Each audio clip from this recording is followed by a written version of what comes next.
Nós vamos meditar na palavra de Deus, e hoje eu queria conversar com você sobre a graça de Deus em Daniel e em Paulo, ok? Pelo menos parte dessa graça. Hoje nós vamos ver um pouquinho mais do que é graça, né? Eu estava até pensando assim se eu tocava mais um louvor ou não, só falando da graça.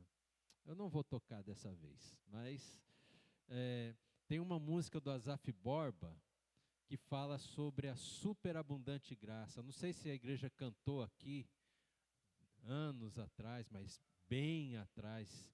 Eu acho que eu tinha até um pouquinho de cabelo quando foi composta essa música aí, né? Graça, graça, superabundante graça. Conhecem essa música? Você conhece, Vinícius? Que bom. Se você não conhece, você não sabe o que você está perdendo, porque é música boa, viu?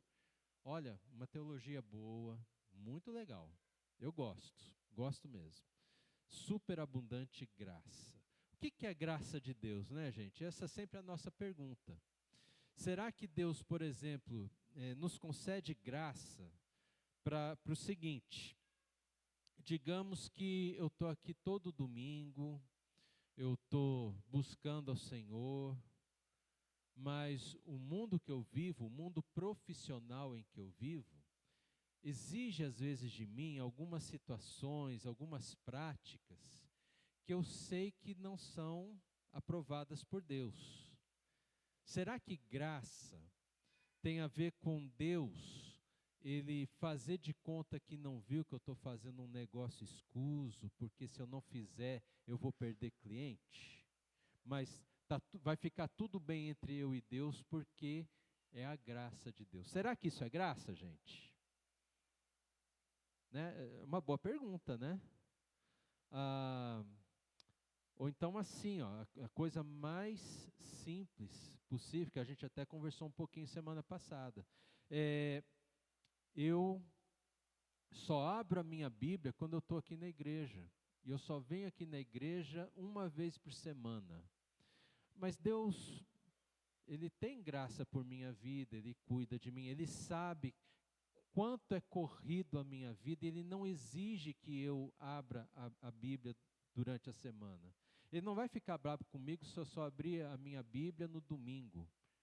Isso é graça? São coisas que muitas vezes nós pensamos, né? Por exemplo, quem lembra dos Jogos Olímpicos de Paris? Agora, eu estava de férias, né? Estava de férias de vocês e estava dando os Jogos Olímpicos, né?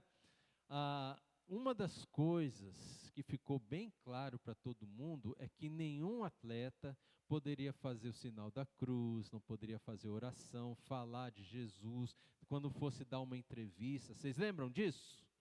Repercutiu e até muito negativamente em algumas mídias. Mas os atletas que são comprometidos com Deus, o que eles fizeram, gente? Vocês prestaram atenção? A Raíssa lá, né, a nossa fadinha do skate, o que ela fez? Fez um gesto lá, acho que da linguagem surdo e mudo. Não foi gesto, foi linguagem. Língua.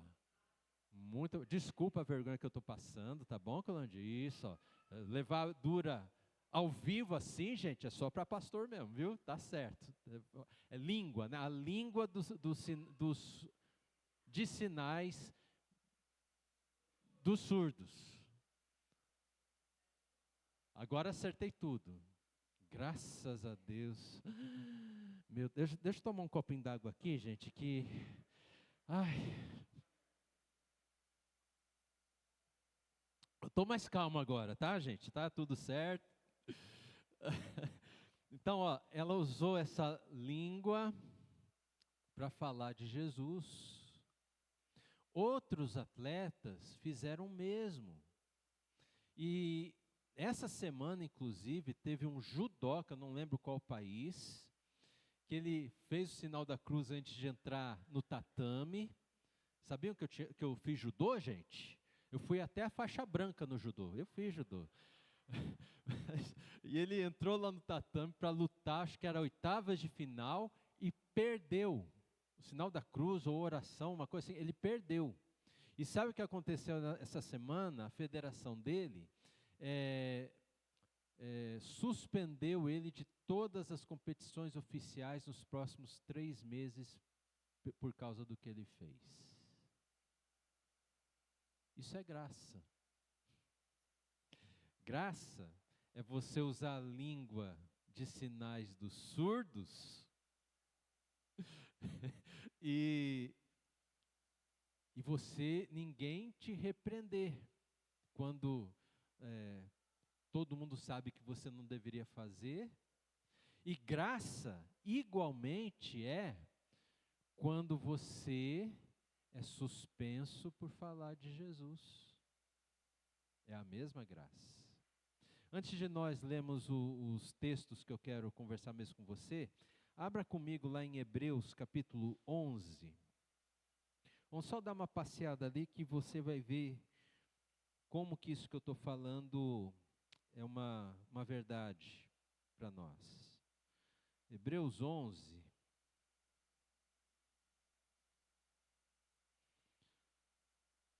É um capítulo que o autor aos Hebreus fala sobre a fé.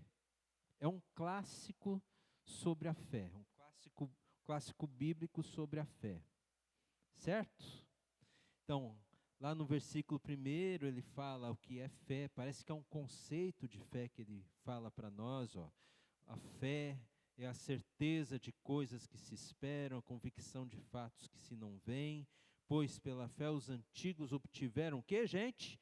Bom testemunho, né? Vamos lá para o verso 6. De fato, sem fé é impossível agradar a Deus, porque é necessário que aquele que se aproxima de Deus creia que Ele existe e que recompensa os que o buscam. Essa recompensa é a graça. Verso 34, ó, do 7, versículo 7 até o 34, 35, ali o início do 35, nós vamos ter um relato de homens e mulheres que foram heróis da fé, que receberam graça para vencer. Uns venceram a morte, foram ressuscitados, outros venceram tantas outras coisas difíceis, né? Você vai ler ali, depois você vai ler em casa. Homens e mulheres que foram mais que vencedores porque tiveram fé, receberam graça de Deus para vencer seus desafios. Mas no verso 35, a segunda parte, olha o que acontece, gente. Alguns foram torturados, não aceitando o seu resgate, para obterem superior ressurreição. Outros, por sua vez, passaram pela prova de zombarias e açoites, sim, até de algemas e prisões. Foram apedrejados, cerrados ao meio, mortos ao fio da espada, andaram como peregrinos vestidos de peles de ovelhas de cabra, passaram por necessidades, foram afligidos, maltratados, o mundo não era digno deles. Olha que interessante, olha o verso 38. Andaram errantes pelos desertos, pelos montes, pelas covas, pelos antros da terra. E agora o 39, todos estes. Quando ele coloca todos estes, está juntando, unindo numa só realidade os que foram mais que vencedores, que receberam graça para se tornarem heróis da fé, e os que receberam graça para serem mártires. E o autor aos Hebreus diz assim: todos receberam a mesma graça. Às vezes para nós, graça parece uma coisa que só nos concede vitórias. Mas muitas vezes graça é o que nos fortalece para enfrentar situações das mais delicadas, das mais injustas, por amor ao nome de Jesus. É a mesma graça, né? E todos estes obtiveram bom testemunho por meio da fé. E esta mesma graça, meus irmãos, alcança a todos nós hoje. Amém, gente? Nós temos essa graça sobre a nossa vida. Vai ter horas que você vai ser um herói na fé, que tudo vai dar certo, tudo vai se encaixar perfeitamente, mas tem alguns momentos na vida que nós vamos passar pedaços difíceis, às vezes uma enfermidade, às vezes você fez um exame, teve uma notícia, vixe, tenho essa enfermidade, eu nem sabia. Acontece, gente, né? Às vezes alguma surpresa entre os familiares, alguma notícia ruim, uma separação, um acidente, algo que muda completamente a nossa realidade, mas olha, não se assuste, porque você também recebe graça de Deus para esses momentos. Amém, gente? Isso é fé. Isso é graça. Deus recompensa todos os que o buscam, sempre, para serem mais que vencedores, ou, se necessário for, para serem mártires da fé. Vamos ver a graça de Deus lá em Daniel. Vamos abrir as nossas Bíblias no profeta Daniel, capítulo 1. Olha só que interessante, gente, aqui.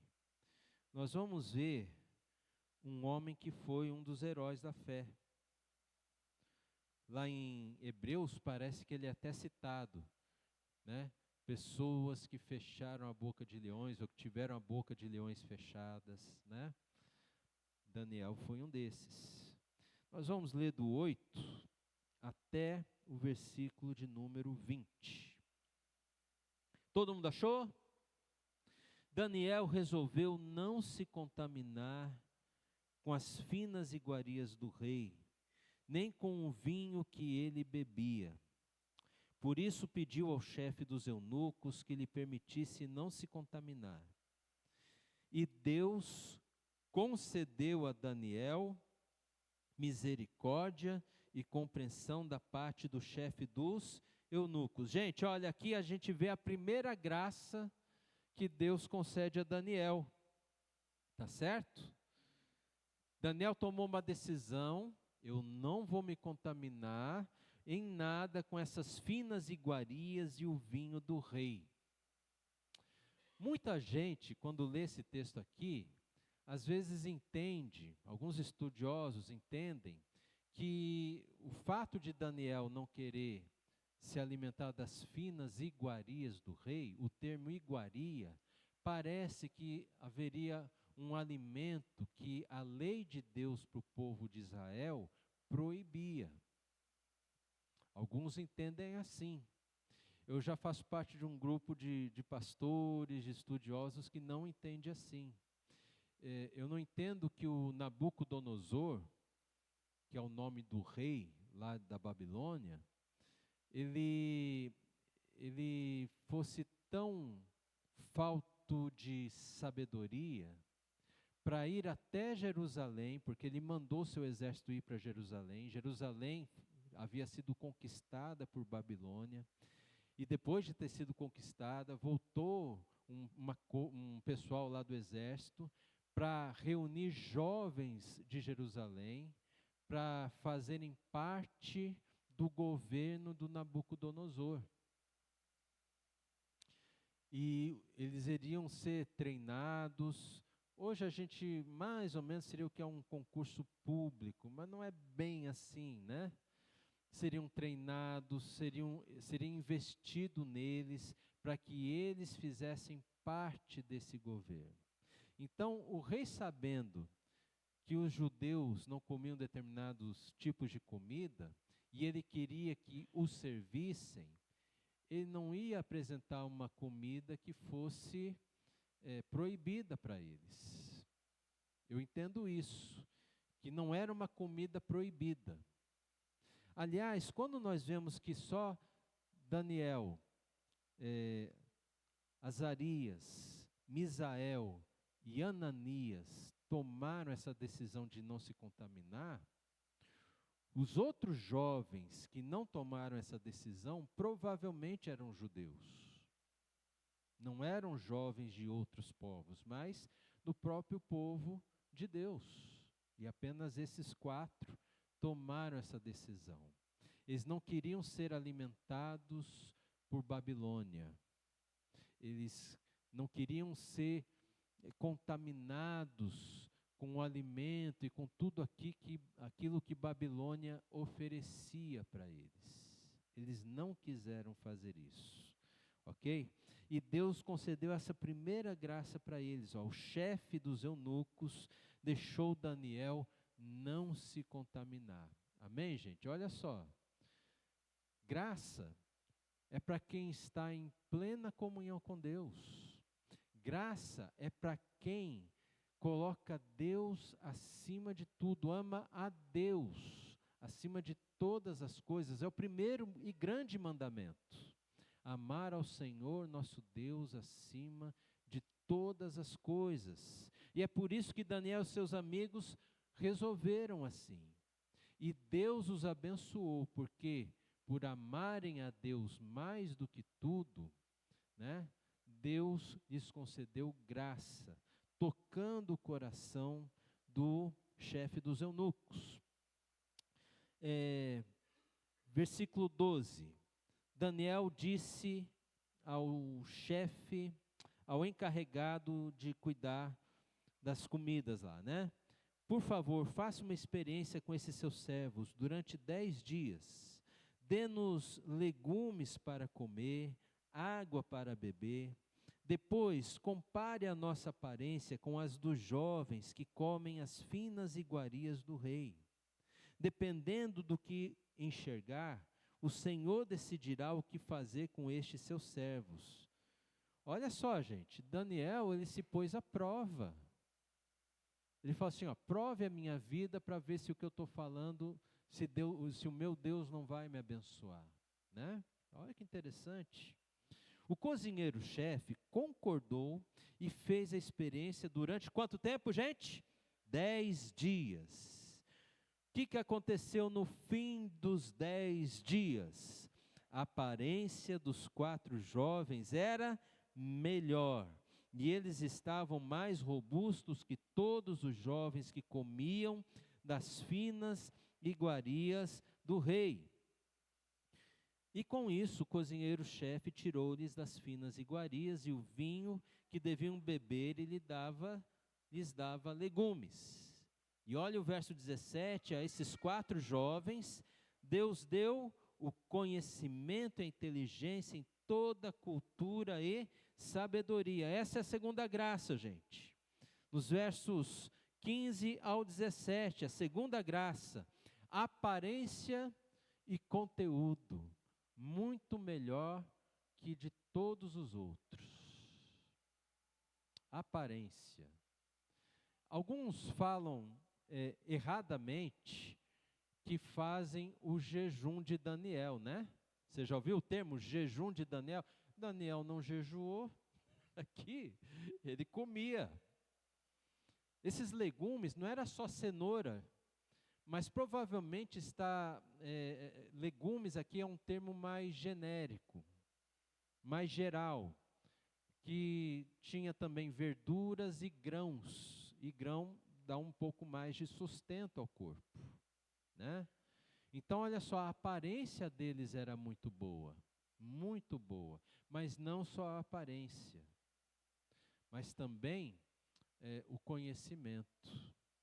Bom, eu falei que é errado falar do jejum do Daniel, mas quando a gente fala do jejum, e você termina um jejum e você vai aparecer na frente das pessoas, qual é a recomendação bíblica? Lava bem teu rosto, não dá as caras, né? Não deixa os outros verem que jejum foi um sofrimento para você. Você tem que estar com uma boa aparência. E Deus agraciou tanto aqueles jovens que a aparência deles era maravilhosa. Eles não comiam carne, comiam os legumes lá do jeito que eu falei para vocês. E eles estavam melhores que os outros jovens. A segunda graça de Deus, né? E esse conteúdo tem a ver com mais conhecimento e inteligência em 2 áreas. cultura e sabedoria. Cultura aqui, gente, tem a ver com a literatura babilônica, as leis do governo, tem a ver com a religião deles, né? E a sabedoria tem a ver com ciências mesmo, né? Matemática, biologia e outras ciências afins que os antigos estudavam. Às vezes nós pensamos que eles não tinham uma rede de estudos, pelo contrário. Provavelmente muitos dos antigos, se vivessem entre nós, eles seriam mais conhecedores que muitos de nós, gente. Porque realmente havia um estudo. Só que o estudo não era para todas as pessoas. Era mais voltado para quem tinha um cargo de liderança. Esses talvez tivessem mais conhecimento, ou tanto conhecimento quanto nós. Versículo 18. Ao final do tempo determinado pelo rei para que os jovens fossem levados à sua presença, o chefe dos eunucos os levou à presença de Nabucodonosor. Então, o rei falou com eles, e entre todos não foram achados outros como Daniel, Ananias, Misael e Azarias. Por isso passaram a servir o rei em toda a matéria de sabedoria e de inteligência sobre que o rei lhes fez perguntas. Os achou, quantas vezes, gente? 10 vezes mais sábios do que todos os outros que faziam o concurso? Não. 10 vezes mais sábios que todos os magos e encantadores que havia em todo o reino.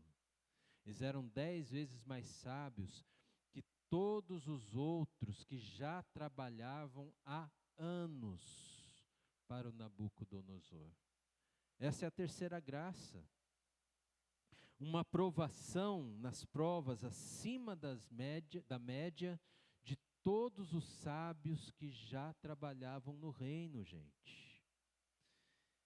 E voltando um pouquinho ali, inclusive no verso 17, Daniel ele ainda ganhou um dom diferenciado. Que dom que Daniel recebeu? De interpretar sonhos. Presta atenção aqui, gente. Esse dom de Daniel, ele tem a ver com o que nós chamamos de voz profética. Toda vez que Daniel interpreta sonho do Nabucodonosor ou algum outro líder, é algo profético, é contra o líder, é contra o governo. E em especial, um sonho que o Nabucodonosor teve e que falava contra todos os governos do mundo na história da humanidade, antes, durante e depois do tempo de Daniel. Esse dom de interpretar sonhos era uma voz profética. Gente, é muito importante entendermos que nós, como igreja, também temos uma voz profética. Nós não podemos, por exemplo, a teologia reformada, a eclesiologia reformada, como é a nossa, nós entendemos que não devemos dar as mãos a nenhum governo desse mundo. Por quê? Para preservar a nossa voz profética. A hora que você precisar dizer que está errado, você tem que ter liberdade para dizer que está errado. E mais, aquele sonho do Nabucodonosor, que ele vê uma grande estátua, que começa com ouro, vem para baixo assim, no peitoral já é prata, bronze, e nos pés é ferro misturado com barro, né? Todos os governos mundiais da história da humanidade, e de repente o Nabucodonosor viu uma rocha, né? Uma grande pedra, e o que essa pedra fez? Caiu nos pés da estátua, ou seja, no final da história dos governos mundiais, e a estátua caiu por inteiro.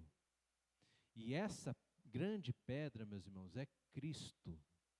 Cristo, quando voltar, ele não vai dar a mão para nenhum governo, ele vai destruir tudo, porque esses governos, eles afastam as pessoas de Deus. Eles não contribuem, não trabalham para o bem das pessoas. E o que eu estou falando aqui é uma voz profética.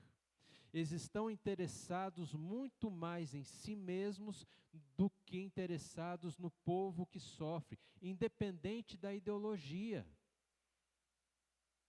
E nós não podemos dar mão para esses governos por causa disso.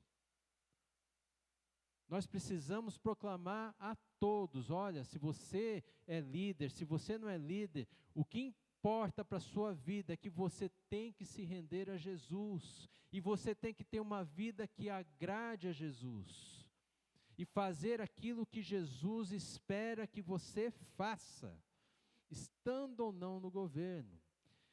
Nós não somos contrários a irmãos na fé que trabalham a nível governamental. Glória a Deus por esses irmãos. Eu conheço muitos irmãos nesse nível que oram, se reúnem para orar pelos mandos e desmandos do Brasil. Gente que é comprometida com Cristo, com a palavra de Deus e com as suas igrejas. Isso é bom, gente, isso é maravilhoso, né? Entra governo, sai governo, eles estão ali, ó, em busca do Senhor Jesus. E nós devemos orar para que todos os governos tragam paz a toda a população. Esse é o mandamento bíblico. Esse tipo de oração é uma voz profética. Amém, meus irmãos? Aproveitando que estamos perto das eleições, você é livre para votar em quem você quiser. Mas lembre-se, né? Não é para nós estarmos como igreja no governo.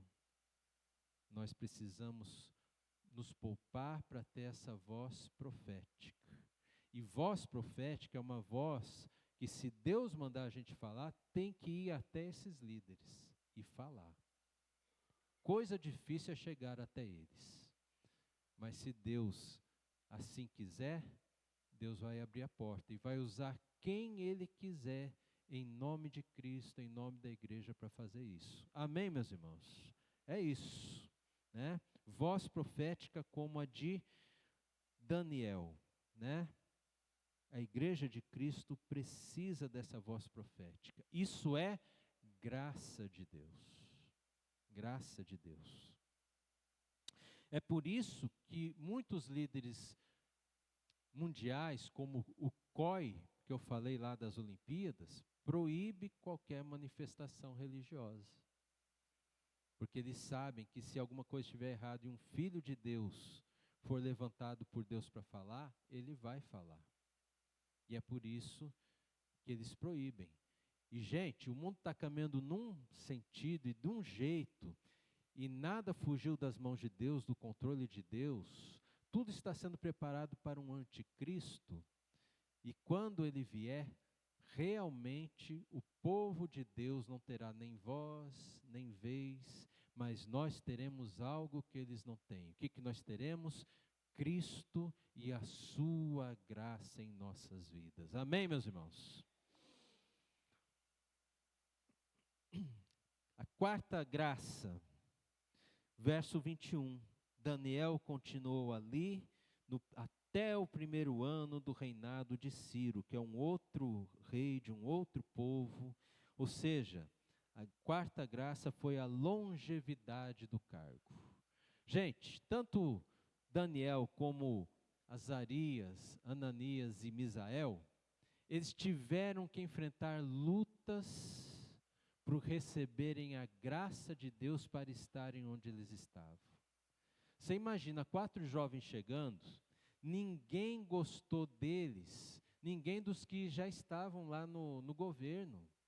Esses jovens vão pegar o nosso lugar, não é isso que vem na mente deles? Vão pegar o nosso lugar, nós temos que nos cuidar aqui. Por isso, o tempo todo você vê uma tensão contra Daniel e contra os seus amigos, tentando puxar o tapete deles. Por isso Daniel vai para a cova dos leões. Mas lá, quando ele foi jogado na cova dos leões, o rei viu mais alguém com Daniel. Quem estava lá, gente? Provavelmente Jesus, antes de vir ao mundo, nascido de Maria. Provavelmente. Alguns pastores que pensam assim, eu entendo que isso é possível de ter acontecido. E aqueles jovens na fornalha também viram mais alguém com eles, e eu entendo que o Senhor também estava com eles. E quando nós temos que enfrentar momentos difíceis por amor a Jesus, Jesus sempre está conosco. Amém, gente? Glória a Deus por isso. Vamos abrir lá em Romanos, capítulo 12, e vamos ver essa graça em Paulo. A minha ideia aqui é mais ou menos como se nós fizéssemos agora um painel. De um lado Daniel, do outro lado Paulo. É como se nós tivéssemos ouvido o próprio Daniel falando com a gente. Agora, nós vamos ouvir do ponto de vista de Paulo e vamos ver como que os dois, Daniel e Paulo, interagem nesse tema de receber a graça de Deus. Romanos 12, de 1 a 2. Portanto, irmãos, pelas misericórdias de Deus, peço que ofereçam seu corpo como sacrifício vivo, santo e agradável a Deus. Este é o culto racional de vocês. Eu já preguei esse texto, né, gente? Se eu estou repetindo é porque é muito importante. Olha só aqui o que o apóstolo Paulo fala. Ele praticamente está nos mostrando um requisito para receber a graça de Deus. E esse requisito é oferecer o nosso corpo como um sacrifício vivo, santo e agradável para quem, gente? Para Deus. Quando fazemos isso, nos oferecemos por inteiro ao Senhor, nós vamos receber graça, graça sobre graça de Deus. E isso, Paulo chama de um culto racional. N.T. Wright, ele faz a seguinte tradução, né? Ao invés de culto racional, ele diz: isso é uma verdadeira e adequada adoração a Deus. Quando nós nos entregamos por completo a Deus, estamos adorando a Deus.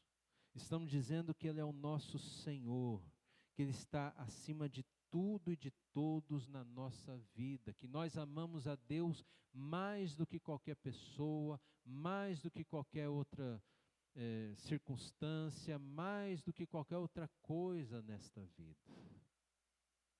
E esse é o requisito para recebermos a graça. É isso que aconteceu com Daniel e seus amigos. Eles amaram mais a Deus do que as iguarias finas do rei. Gente, é isso que precisa acontecer conosco. Nós precisamos amar mais ao nosso Deus, mais a Jesus, do que as coisas que este mundo nos oferece. Meus irmãos, vivemos num mundo que nos dá tantas oportunidades, é ou não é? Como nós temos oportunidades boas, fantásticas, e olha, acomoda tudo que a gente tem que pagar num negócio chamado cartão de crédito, né? E a gente vai pagando daqui, esticando ali, dando um jeito ali. Como a gente, né, dá um jeito aqui e ali para conseguir aproveitar as iguarias deste mundo. E muitas vezes deixamos de servir a Deus com todo o nosso coração. Oramos para Deus para que Ele abençoe todas as coisas, todas as iguarias deste mundo que nós queremos aproveitar. Oramos a Deus, mas não entregamos o nosso corpo, a nossa vida, como um sacrifício vivo, santo e agradável a Ele. E bem entendido, meus irmãos, Não é errado nós aproveitarmos coisas boas deste mundo. Mas é errado quando eu quero aproveitar as coisas boas deste mundo sem primeiro eu entregar a minha vida a Deus. Amém, gente? É isso que nós vemos em Paulo e vemos em Daniel, né? Olha o verso 2. O que significa oferecer o seu corpo a Deus? Olha o verso 2 como é interessante. E não vivam conforme os padrões deste mundo, mas deixem que Deus os transforme pela renovação da mente, para que possam experimentar qual é a boa, agradável e perfeita vontade de Deus.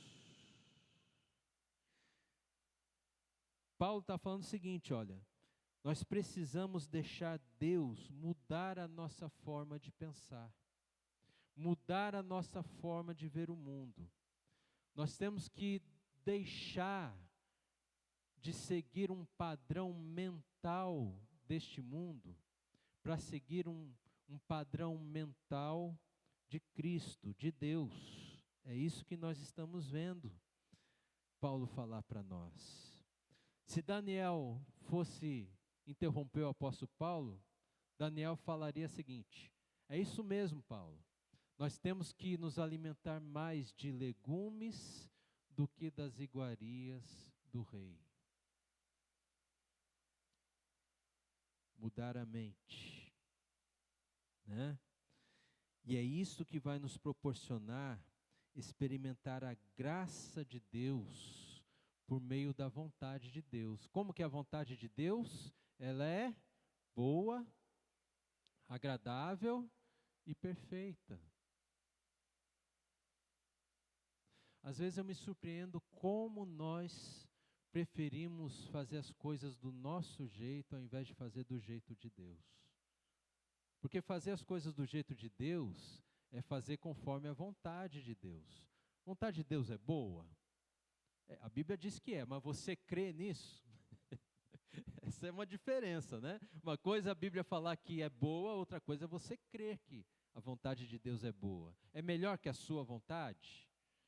Você pode até falar que sim, mas você crê que é melhor que a sua? Você crê que a vontade de Deus é agradável, não é algo desagradável? Porque quando alguma coisa é desagradável, nos dá medo, não dá não, gente? Dá medo ver coisas desagradáveis na nossa vida. Mas a vontade de Deus nunca vai ser assim. Ela é agradável. E mais do que isso, a graça de Deus é o quê? Perfeita, né? E é assim que nós vamos experimentar essa graça de Deus. Para finalizar, nós vamos ver aqui um princípio, gente. O princípio de que a santificação a Deus nos proporciona a verdadeira graça. Olha só o mundo que nós vivemos. Certa vez eu li em um livro, alguém se encontrou com seu mentor e ele falou assim das angústias dele. Esse homem, ele tinha assumido a presidência de uma grande empresa, mas ele se sentia preso, amarrado, porque todo mundo esperava alguma coisa dele enquanto presidente dessa empresa. Por exemplo, esperavam que nada mudasse, que as coisas continuassem do jeito que sempre estavam, né? E isso foi angustiando ele, porque ele tinha ideias diferentes para fazer. E ele foi conversar ali com seu mentor: olha, tem horas que eu não sei como fazer. É isso que o apóstolo Paulo fala sobre não deixar o mundo nos obrigar a seguir o padrão dele. Não deixa o mundo ditar para você o que você tem que viver. Por exemplo, vamos falar de traição. Como que é o padrão desse mundo para quem trai? Tem perdão ou não tem perdão, gente? Para o mundo. Traição tem perdão ou não? Não tem. Para o mundo? Não tem. Eu ouço muita gente falando assim, ó, na vida a gente perdoa tudo, mas traição não tem perdão. Você nunca ouviu isso? Demais a conta. Mas o que a Bíblia fala? Traição tem perdão ou não tem? Sim ou não? Sim. Mas se alguém te trair, você vai perdoar? Aí, isso vai responder a essa pergunta: qual padrão você vai seguir? Do mundo ou de Deus? Não vou entrar em detalhes aqui, né? Mas tem alguns graus. Não é porque você vai perdoar que vai ter que reatar o relacionamento, depende do que for, né? A gente tem que ter essa sabedoria, essa inteligência. Mas na palavra de Deus, isso tem perdão. Mas há uma outra lei dentro de nós, que é imposta pelo mundo, né? E esse é só um exemplo, gente. O mundo, ele quer ditar o que devemos pensar, como devemos pensar. E se nós agimos de forma diferente do que o mundo espera, né? Podemos ser, por exemplo, demitidos, podemos ser cancelados. Por quê? Porque nós não estamos no padrão deste mundo. E isso nos dá muito medo. Em outras palavras, o mundo exige o nosso corpo como sacrifício para o mundo. Por isso que o apóstolo Paulo diz que o nosso corpo não deve ser um sacrifício para este mundo, mas deve ser um sacrifício vivo, santo e agradável a Deus. Amém, gente? Porque é assim que nós vamos receber graça. Se você pensar nos padrões do mundo, você não recebe graça, nem de Deus, nem do mundo. Mas se você seguir os padrões de Deus, Deus te concede graça. E Paulo ensina que devemos dar o nosso corpo a Deus para receber essa graça. Devemos oferecer a nossa vida a Deus, não ao mundo. Devemos corresponder ao que Deus espera de nós e não ao que o mundo espera de nós. E Paulo deixa claro que quando agimos assim, recebemos graça. Passamos a pensar de outro modo, um modo diferente do mundo e exatamente como Paulo pensa e exatamente como Daniel fez. Então, nós vimos o pensamento de Paulo e vimos a prática de Daniel. E devemos aprender com esses dois autores bíblicos.